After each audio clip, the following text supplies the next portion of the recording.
Hej alle sammen. I dag skal vi afsløre hemmelighederne bag effektiv undervisning af elever med ADHD og AT. Lad os dykke ned i det og gøre dit klasseværelse til en succes. Først og fremmest er struktur og rutine dine bedste venner.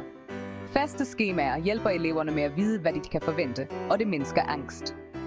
Dernæst skal du opdele opgaver i mindre håndterbare bidder. Det gør det nemmere for eleverne at fokusere og opnå succes lidt efter lidt. Husk at bruge positiv forstærkning.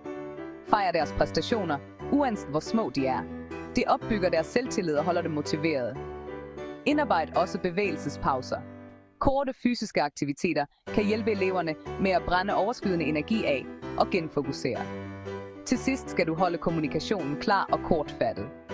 Enkle instruktioner er nemmere at følge, og hvis du tjekker ind regelmæssigt, sikrer du, at de er på rette spor. Ved at bruge disse strategier skaber du et støttende læringsmiljø, hvor alle elever kan trives. Fortsæt det gode arbejde. Du klarer det.